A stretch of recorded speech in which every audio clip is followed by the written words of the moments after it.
दोस्तों नमस्कार। भाई हरे चारे की इंपॉर्टेंस बकरियों के लिए क्या है ये आपको बताने की आवश्यकता नहीं है।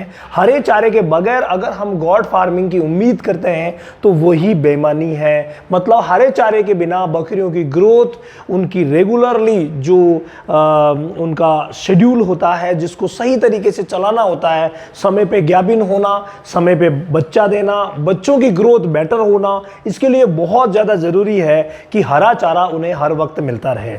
अब चलिए, बारिश के मौसम में बहुत सारे इलाके हैं जहाँ हरा चारा मिल जाता है, वही कई बार फायदा करता है तो कई बार नुकसान कर देता है। इसके अलावा बहुत सारे दलहनी और अदलहनी चारे हैं जो हम बकरियों के लिए लगाते हैं और अच्छी ग्रोथ बकरियों की उनसे लेते हैं। लेकिन कुछ समय ऐसे होते हैं जब बहुत विकट परिस्थिति हो जाती है कि हरे चारे की उपलब्धता हमें कहीं भी नजर नहीं आती। उस समय आज के इस वीडियो में 4 ऐसे विकल्प मैं आप लोगों के लिए बताने वाला हूं जो कि हर समय आपकी बकरियों के लिए हर समय हरे चारे की उपलब्धता को सुनिश्चित करेंगे। इसीलिए आप अगर गॉड फार्मिंग कर रहे हैं तो भाई इन सब चीजों के बारे में जानिए कि कौन सी वो चीजें हैं जिनका इस्तेमाल करके आप हरे चारे का विकल्प के रूप में उनका इस्तेमाल कर सकते हैं। वो विकल्प ही है, लेकिन वो कुछ चारे हैं जो एक तरीके के हरे चारे ही हैं। जी हां, मेरा इशारा है नंबर 1 बात, और वो है साइलेज की तरफ। अगर हम बात साइलेज की करें तो साइलेज क्या होता है,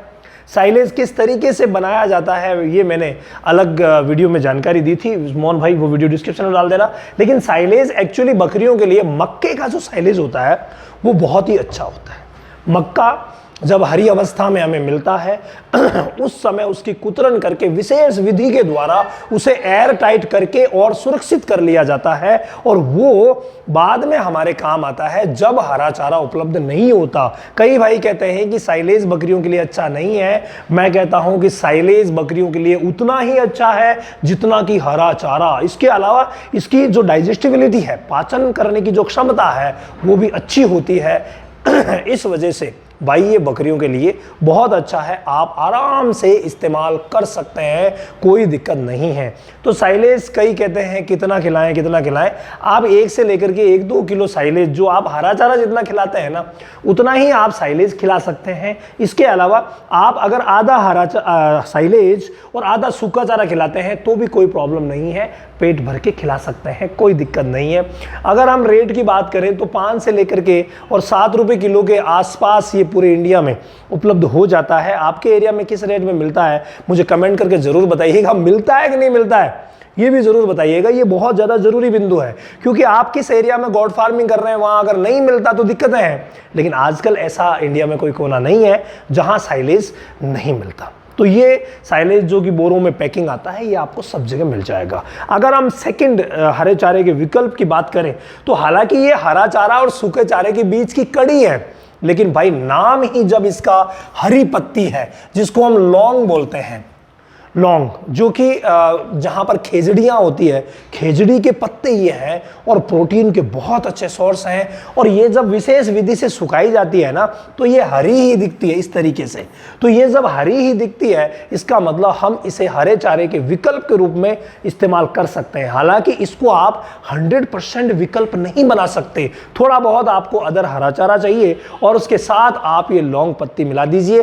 भाई भाव की बात करूं तो 10 से लेकर के 30 रुपए के आसपास ये अलग अलग एरिया में अलग अलग हिसाब से, मौसम के हिसाब से मिलती है। जब भी पतझड़ के मौसम से पहले या जब भी खेजड़ी को काटा जाता है, उनके पत्ते लिए जाते हैं, उस समय अगर आप खरीदते हैं तो भाई सस्ते में मिल जाती है और वो फिर आपके 1 साल का स्टॉक कर लीजिए। कितनी बकरियां हैं, कितना आपको खिलाना है, इसको ज़्यादा खिलाने की ज़रूरत भी नहीं है। उपलब्धता के हिसाब से 100 से 500 ग्राम के बीच पर डे खिलाई जा सकती है।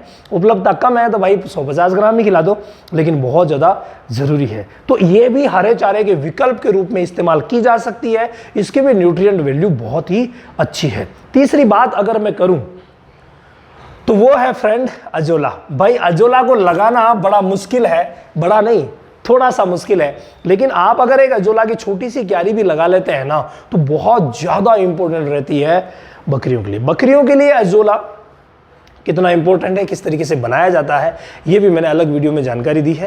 तो मोहन भाई, जितने भी आज मैं ये बताने जा रहा हूं ना भाई हरे चारे के विकल्प, उन सब के अलग अलग मेरे डिटेल से वीडियो बने हुए हैं, कैसे बनाना, कैसे खिलाना, उनको आप डिस्क्रिप्शन में जरूर डालना ताकि सभी बकरी पालक भाई देख करके लाभान्वित हो सके। अजोला भी बहुत ही ज्यादा जरूरी चीज है, प्रोटीन का बहुत अच्छा सोर्स है, ग्रोथ के लिए तो आप मान के चलिए ये चमत्कार है। तो छोटी सी क्यारी इस तरीके की लगाई जा सकती है और हमारी बकरियों के लिए हरे चारे का विकल्प अच्छा किया जा सकता है। इन सब चीज़ों के बारे में, इनके न्यूट्रिएंट वैल्यू और कब फायदे कब नुकसान, इसके अलावा बहुत सारी बीमारियां कैसे पहचानना, किस तरीके से बीमारियों का इलाज करना, किस तरीके से management, shed, feed, sale, purchase, ये सब चीज़ें हम हमारी A to Z growth training में लेते हैं, जिसका कि एक सेक्शन जो है वो 1 तारीख से शुरू हो रहा है। तो अगर आप ज्वाइन करना चाहते हैं तो रामावत एनिमल ऐप पर चले जाइए, वहां पर आपको demo class plus complete course मिल जाएगा कि किस तरीके से पढ़ाया जाता है। अगर आपको समझ में आए तो भाई आप ज्वाइन कर सकते हैं और गोट फार्मिंग में एक बहुत अच्छा आयाम स्थापित कर सकते हैं। तो अजोला भी बहुत ही शानदार है। एक और चारा है जिसका नाम है हाइड्रोफोनिक चारा, भाई इसकी तरफ भी आप जा सकते हैं। मक्का, गेहूं, बाजरा, इनका ये लगाया जाता है। ये भी मक्के के बहुत ही शानदार लगते हैं, छोटी सी जगह में ही और बिना मिट्टी के हाइड्रोफोनिक चारे को लगाया जा सकता है। भाई बहुत ही गजब का ये तरीका है हरे चारे की उपलब्धता का। अनाज भी मिलेंगे, नीचे अनाज रहता है,